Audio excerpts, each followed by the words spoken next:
अस्सलामुअलैकुम students, welcome back to अपना टीचर.com। आज हम स्टार्ट करने जा रहे हैं नया टॉपिक जो कि है एग्रीमेंट डिक्लेयर्ड एज वॉइड। अच्छा, अगर हम इसकी बात करें तो इससे पहले हमने लीगैलिटी ऑफ ऑब्जेक्ट भी पढ़ा था, जिसके अंदर हमने वॉइड एग्रीमेंट्स के बारे में थोड़ी बहुत बात की थी।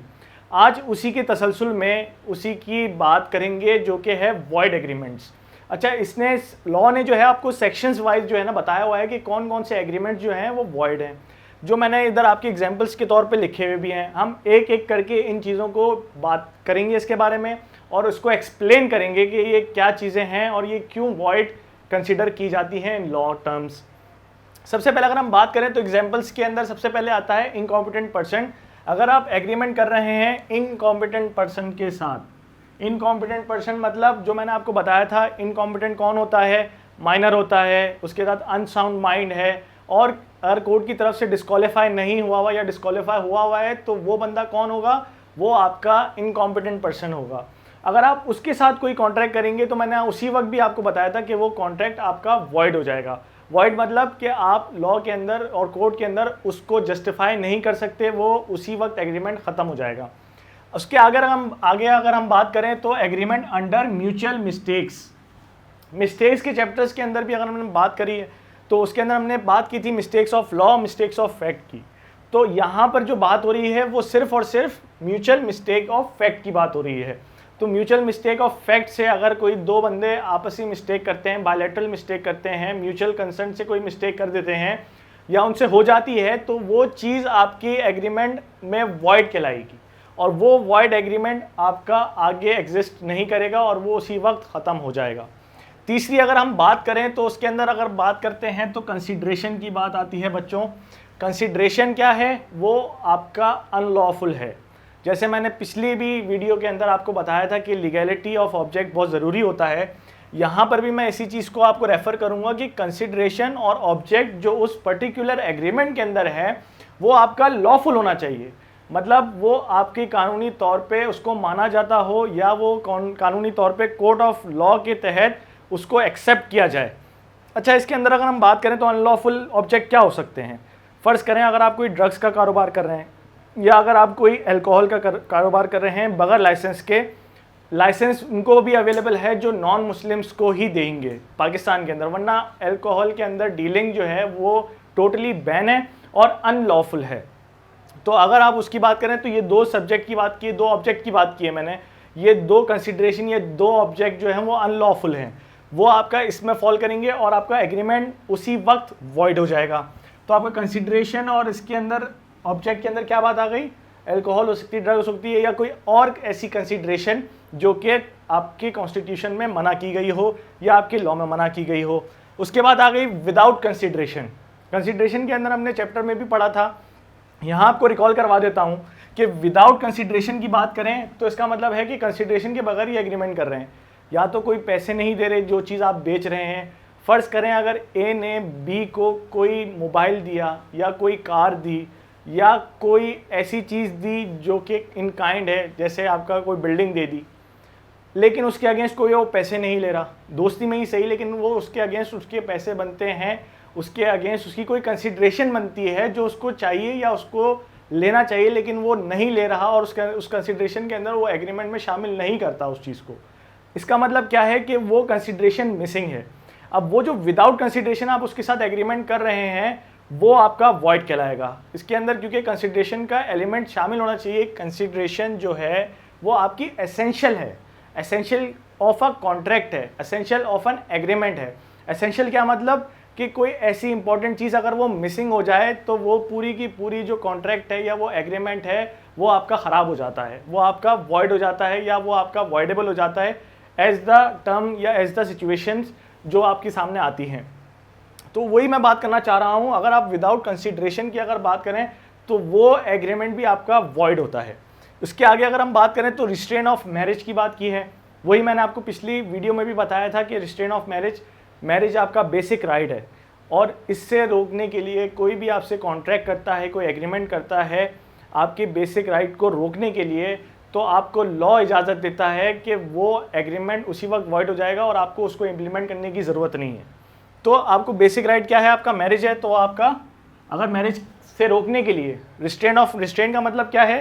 रिस्ट्रेन का मतलब है रोकना, किसी चीज़ से रोकना। अगर आप मैरिज से रोकने के लिए बात कर रहे हैं, एग्रीमेंट कर रहे हैं, तो वो भी वॉइड हो जाएगा। इसी तरह से रिस्ट्रेन ऑफ ट्रेड की बात कर रहे हैं, रिस्ट्रेन ऑफ ट्रेड की बात करें तो उसके अंदर भी यही चीज़ है कि ट्रेड करने से कोई रोके, मतलब कोई कारोबार करने से, कोई बिजनेस करने से आपको रोके, तो ये चीज़ भी आपका हक है कि आप पाकिस्तान के अंदर, कंट्री के अंदर कहीं भी आप बिज़नेस कर सकते हैं। मैंने एक बीच में एक मिसाल दी थी, शायद वो आप उस चीज़ को लेके भी काफ़ी बहुत ज़्यादा जो है कंफ्यूज हो रहे होंगे कि मैंने बोला था कि किसी एक बंदे ने अगर किसी एक 5 मील के अंदर या विनिसिटी के अंदर मना किया हो किसी एक पर्टिकुलर वजह से कि इधर बिज़नेस ना किया जाए, तो वो उस वक्त तो कॉन्ट्रैक्ट वो बिल्कुल वैलिड था। अब ये ट्रेड रोकने से कॉन्ट्रैक्ट वॉइड क्यों हो रहा है? मैं इसका जवाब देता हूँ आपको। इसका जवाब ये है कि ये बेसिकली आपको ट्रेड कहीं ना कहीं कहीं भी नहीं करने से बोल रहा है। मतलब आपको पूरी कंट्री के अंदर कहीं भी आप ट्रेड नहीं कर सकते, वो चीज़ आपको रोकने के लिए आपका एग्रीमेंट वॉइड होगा। लेकिन मैंने जो वो वाली मिसाल दी थी उसके अंदर वो यही मिसाल थी कि उसके अंदर मैंने 5 मील का जो वो एरिया था वो मैंने रिस्ट्रिक्ट कर दिया था। वो जो 5 मील का एरिया जो मैंने रिस्ट्रिक्ट किया था वो मैंने सिर्फ अपनी गुडविल बचाने के लिए, अपना बिजनेस बचाने के लिए उसके साथ एग्रीमेंट किया था, लेकिन मैंने उसको उसके अलावा ट्रेड करने से नहीं रोका था। तो वो चीज़ आपकी रिस्ट्रेन ऑफ ट्रेड के अंदर नहीं आती। अगर मैं उसको बोलता कि आप कंट्री के अंदर कहीं भी ट्रेड नहीं कर सकते, वो चीज़ आपकी रिस्ट्रेन ऑफ ट्रेड के अंदर आई थी और वो वॉइड हो जाता उसी वक्त। आगे चलते हैं तो रिस्ट्रेन ऑफ लीगल प्रोसीडिंग्स की बात करते हैं।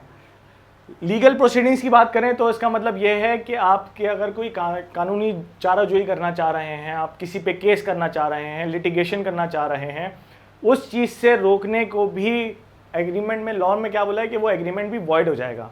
इसकी वजह ये कि ये भी आपका राइट है कि आपको जस्टिस मिले।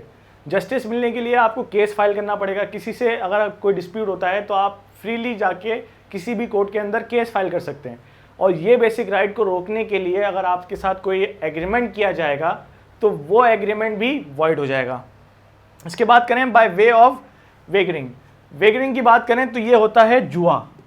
जुआ जिसे कहते हैं आप, या आप कह लें कि वो जब शर्त लगाते हैं कोई किसी चीज़ के ऊपर, तो वो वेगरिंग एग्रीमेंट के अंदर आ जाता है।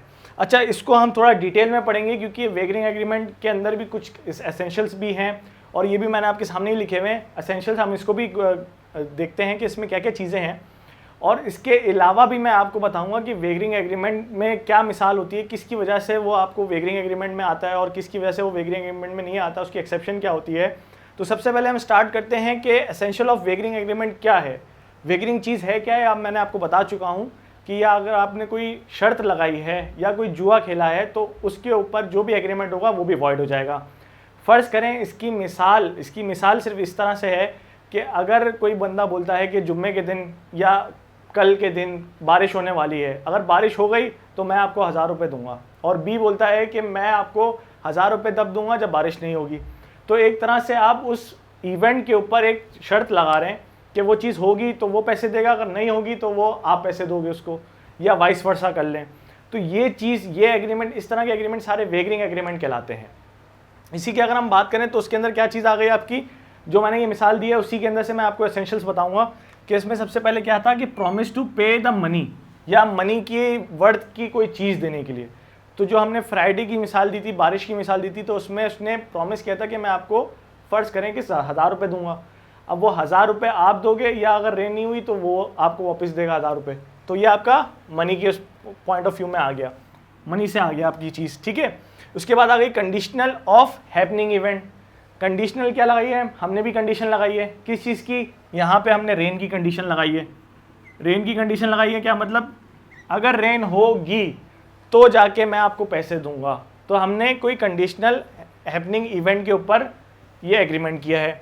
इसके बाद फ्यूचर, पास्ट या not aware of result.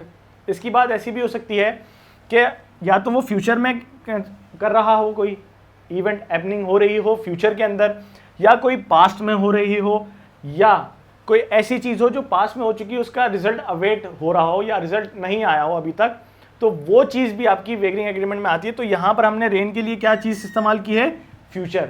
Future में अगर वो चीज़ होगी तो आपका ये एग्रीमेंट होगा। इसके अंदर विन एंड लूज का कॉन्सेप्ट भी आता है।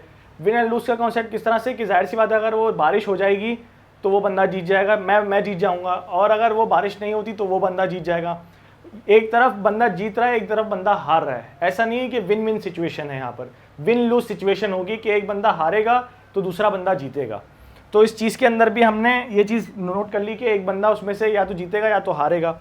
और दूसरी बात क्या है कि कंट्रोल ऑफ अ इवेंट, किसी की भी पार्टी के हाथ में उसका कंट्रोल नहीं होता। कंट्रोल नहीं होता मतलब बारिश तो आपके है ना, मेरे हाथ में तो नहीं है, ये तो कुदरत के हाथ में है, तो अल्लाह ताला के हाथ में कि कब बारिश होगी कब नहीं होगी वो जानता है बेहतर। तो आप इस चीज़ को कंट्रोल नहीं कर सकते, इस इवेंट को कंट्रोल नहीं कर रहे। तो इस इवेंट को अगर आप कंट्रोल नहीं कर रहे तो इसका मतलब क्या है कि ये इसके अंदर फॉल कर जाएगा कि किसी भी पार्टी के हाथ में कोई कंट्रोल नहीं है उस चीज़ का, उस रेन का कंट्रोल नहीं है।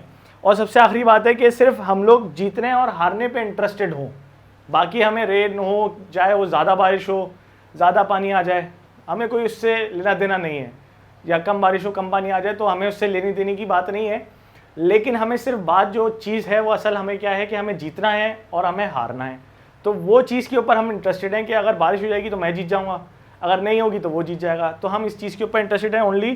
तो ये सारे के सारे एसेंशियल्स पूरे कर रहा है। जो मैंने आपको एक मिसाल दी है अभी, वो जो मिसाल दी है वो सारी की सारी एसेंशियल्स को पूरा कर रही है। इसका मतलब है कि वो जो मिसाल है वो मैंने वेगरिंग एग्रीमेंट की दी है, और वो वेगरिंग एग्रीमेंट लॉ की तरफ से वॉइड है, मतलब उसको करने से आपका एग्रीमेंट वॉइड हो जाता है और उसी वक्त ख़त्म हो जाता है और उसकी कोई लीगल हैसियत नहीं रहती। अच्छा, अगर इसकी एक्सेप्शन की बात करें तो बुक्स के अंदर भी ये चीज़ लिखी है कि अगर हम एक्सेप्शन की इसकी बात करें तो एक्सेप्शन के अंदर अगर देखा जाए तो उसमें लिखा हुआ है कि कोई भी अमाउंट अगर आप प्राइस के लिए जीत रहे हो, किसी घोड़े की रेस पे या किसी हॉर्स राइडिंग की रेस पे अगर आपने कोई पैसे लगाए हुए हैं तो उसके अंदर ₹500 या उससे ज़्यादा, ठीक है, 500 और मोर, तो ये चीज़ आपकी उस जो हॉर्स राइडिंग के अंदर जो चीज़ें हुई हैं, जो आपने पैसा लगाया है वो 500 या 500 से ज़्यादा का है और उसके ऊपर आपको प्राइस 500 या 500 से ज़्यादा का मिलता है, तो वो चीज़ आपकी वेगरिंग एग्रीमेंट में नहीं आएगा। ये एक एक्सेप्शन किसने बताई हुई है? यही लॉ ने बताई हुई है कि ये ऐसी एक्सेप्शन है कि ये चीज़ हमें तो वैसे तो हमें 500 से कम के अंदर अगर हम वही रेस हॉर्स राइडिंग की रेस करेंगे, हॉर्स राइडिंग की रेस के ऊपर हम पैसा लगाएंगे या किसी भी उसके ऊपर प्राइस के ऊपर पैसा लगाते हैं तो वो चीज़ तो हमारी 500 से कम जो है वो तो वेगरिंग एग्रीमेंट माना जाएगा। लेकिन उसकी अमाउंट अगर 500 क्रॉस कर जाती है या 500 होती है तो वो वेगरिंग एग्रीमेंट के ज़ुमरे में नहीं आता। ये एक एक्सेप्शन है जो कि लॉ ने बताई है हमें, ठीक है। तो हमने वेगरिंग एग्रीमेंट को देखा, एग्जाम्पल्स को देखा कि कौन कौन सी वाइड एग्जाम्पल्स हैं, उसके बाद हमने इसकी एक्सेप्शन देखी। अच्छा, अगर अदर ट्रांजेक्शन की बात करें तो वो भी मैं आपको बता देता हूँ कि अदर ट्रांजेक्शन्स क्या चीज़ हैं। अदर ट्रांजेक्शन की अगर हम बात करें, अदर ट्रांजेक्शन्स भी होती हैं इसके अंदर जो इस पर्टिकुलर चैप्टर के अंदर लॉ ने बताया हुआ है। तो उसके अंदर अगर हम बात करें सबसे पहले तो कमर्शियल है, कमर्शियल ट्रांजेक्शंस। अच्छा, कमर्शियल ट्रांजेक्शन की अगर हम बात करें तो कमर्शियल ट्रांजेक्शन के अंदर क्या चीज़ें आती हैं? जो रोज़मर्रा की आप गुड्स एंड सर्विसेज की ट्रेडिंग कर रहे होते हैं, बाइंग एंड सेलिंग कर रहे होते हैं, प्रोडक्शन करके बेच रहे होते हैं या ट्रेडिंग कर रहे होते हैं, तो ये नॉर्मल कमर्शियल ट्रांजेक्शन है। ये जो ट्रांजेक्शन्स हैं ये वेगरिंग एग्रीमेंट के अंदर नहीं आएगा, चाहे इसके अंदर इररेलेवेंट ऑफ इस प्राइस हो कि 500 से कम हो या ज़्यादा हो, ये सारी की सारी चीज़ें इसमें नहीं देखी जाएंगी। तो ये आपका कमर्शियल ट्रांजेक्शन कभी भी आपका वेगरिंग एग्रीमेंट नहीं हो सकता। उसकी अगर हम बात करें आगे तो आगे इंश्योरेंस कंपनी। इंश्योरेंस कंपनी का अगर हम बैकग्राउंड देते हैं तो ये होता है कि आपको हर साल एक प्रीमियम पे करना होता है। किसी पर्टिकुलर आपने व्हीकल को या आपने बिल्डिंग को इंश्योर करवाया है, किसी मशीनरी को, किसी शिपमेंट को, तो आपने जो इंश्योरेंस दी होती है वो हर साल आप उसकी प्रीमियम पे कर रहे होते हैं। इसी तरह से हर कोई अपनी अपनी प्रोडक्ट की प्रीमियम पे करता है, वो एक पूल में जमा होता है और वो पूल से फिर उसके बाद जिसको क्लेम आता है वो उसको पे करते हैं और उसको इन्वेस्ट भी करते हैं। ये एक बहुत लंबा चौड़ा प्रोसेस है इंश्योरेंस का। इसके अंदर भी लॉ क्या बोलता है कि ये वेगरिंग एग्रीमेंट नहीं है, क्योंकि इंश्योरेंस का अपना एक एक्ट है, उसकी बेसिस के ऊपर उसकी सारी ट्रांजेक्शन्स होती हैं। अच्छा, इसमें जो बायर, जो बेनिफिशियर होता है और जो बेनिफिशियरी होता है, दोनों जो एक दूसरे को फ़ायदा पहुंचाने की कोशिश करते हैं और जो फ़ायदा लेने की कोशिश करता है, वो बंदा, इन दोनों इंटरेस्टेड होते हैं कि जो भी अगर लॉस होगा तो वो उस चीज़ को बेयर करें। ऐसा ना हो कि वो उस चीज़ के ऊपर विन और लूज़ के ऊपर वो सिचुएशन आए। वो सिर्फ और सिर्फ ये चीज़ देखते हैं कि अगर वो क्लेम आता है तो उनको क्लेम देना है और अगर वो क्लेम नहीं आता तो उनको क्लेम नहीं देना। इसके लिए बेनिफिशियरी बेनिफिशियर दोनों इंटरेस्टेड इसी चीज़ के अंदर होते हैं। तो ये चीज़ भी आपका क्या कहता है लॉ कि ये भी आपका वेगरिंग एग्रीमेंट नहीं है। इसी के अगर हम आगे बात करें तो लॉटरी की बात करते हैं। लॉटरी की बात करें तो आपको पता है कि लॉटरी के अंदर क्या चीज़ आ जाती है, लॉटरी के अंदर वही आ जाती है कि आपने कोई लकी ड्रॉ डाल दिया या इस तरह की कोई चिट वगैरह निकाल दी या इस तरह से कोई अपना लॉटरी सिस्टम बना लिया, लकी ड्रॉ बना लिया। तो इस चीज़ के ऊपर भी, लॉटरी के ऊपर भी क्या बोला जाता है कि लॉ जो है वो उस लॉटरी को भी वेगरिंग एग्रीमेंट मानता है, क्योंकि उसके अंदर सिर्फ और सिर्फ विन और लूज़ के ऊपर हम जाते हैं। उसके अंदर हमें कोई बेनिफिट नहीं मिल रहा होता, ना कोई हम कमर्शियल ट्रांजेक्शन कर रहे होते हैं, कोई भी ऐसी चीज़ नहीं कर रहे होते। तो इसका मतलब है कि लॉटरी के अंदर सिर्फ और सिर्फ प्योर आपका क्या चीज़ होती है, win and lose, interest in only win and lose. इसके अंदर भी ये सारी की सारी एसेंशियल्स पूरी होती हैं लॉटरी के अंदर, जो कि एक वेगरिंग एग्रीमेंट के अंदर होती हैं। इसके बाद अगर हम बात करें तो लास्ट में है क्रॉसवर्ड पजल्स। क्रॉसवर्ड पजल्स की अगर हम बात करें तो बेसिकली क्रॉसवर्ड पजल्स जो होते हैं वो आपका हमेशा वेगरिंग एग्रीमेंट होंगे अगर उसका जो रिजल्ट होता है वो प्री डिटरमाइन हो बाय थर्ड पार्टी। इसका क्या मतलब है कि क्रॉसवर्ड के अंदर कोई ना कोई आप उसके वर्ड्स की अरेंजमेंट करते हैं और सारी चीज़ें करते हैं, उसके अंदर आपका कोई प्री प्लान अगर कोई सोल्यूशन हमके पास है और उसको मैच करके आपको वो विन और लूज का वो खिताब देते हैं, तो वो सारी की सारी चीज़ें आपकी क्रॉसवर्ड पजल के अंदर वेगरिंग एग्रीमेंट के अंदर आ जाएगी। और अगर वो चीज़ प्री प्लान नहीं है या उसका सोल्यूशन पहले से मौजूद नहीं है, तो आपका क्रॉसवर्ड जो पजल्स होते हैं वो आपके क्या होंगे, वो आपका वेगरिंग एग्रीमेंट नहीं होंगे, वो वैलिड एग्रीमेंट्स होंगे। और उसके ऊपर जो भी आपको पैसा मिलेगा या प्राइस मिलेगा वो आपके लिए लॉ के हिसाब से सही है और वैलिड है। तो ये चीज़ें हमने आज पूरे चैप्टर में डिस्कस किया है, जो कि एग्रीमेंट डिक्लेयर्ड वॉइड है। इसमें एग्जांपल्स मैंने कवर करवा दिए हैं आपको कि एग्जांपल्स क्या हैं। इसकी 2-3 एग्जांपल्स और हैं जो आप बुक से रेफ़र कर सकते हैं, लेकिन इतनी ज़्यादा एग्जांपल्स भी इनफ है इन आपका आंसर शीट में लिखने के लिए क्वेश्चन जब आपका आएगा। तो उसके बाद अगर हम बात करें तो एसेंशियल्स की मैंने बात की, मैंने वेगरिंग एग्रीमेंट बताया कि वेगरिंग एग्रीमेंट होता क्या है। एक मिसाल से आपको लेके पूरे के पूरे एसेंशियल्स को मैंने ग्रो थ्रू करवाया कि उसके अंदर वो चीज़ फॉल करती है, तब जाके एक वेगरिंग एग्रीमेंट बनता है जब उसके एसेंशियल्स पूरे होते हैं। और लास्ट हमने क्या बात की है, एक्सेप्शंस और उसकी अदर ट्रांजेक्शन्स जो आपकी कमर्शियल ट्रांजेक्शन है, इंश्योरेंस है, लॉटरी है और क्रॉसवर्ड पजल्स हैं। ये सारी की सारी चीज़ें कुछ उसमें से आपका वेगरिंग एग्रीमेंट में आते हैं, कुछ नहीं आते। तो यहाँ तक हम अपने कॉन्सेप्ट को रखते हैं। चैप्टर यहाँ पे आपका ख़त्म हो जाएगा इंशाल्लाह। नेक्स्ट चैप्टर नए कॉन्सेप्ट के साथ नेक्स्ट वीडियो में आपसे मुलाकात होगी। अपना बहुत ख्याल रखिएगा। अल्लाह हाफिज़।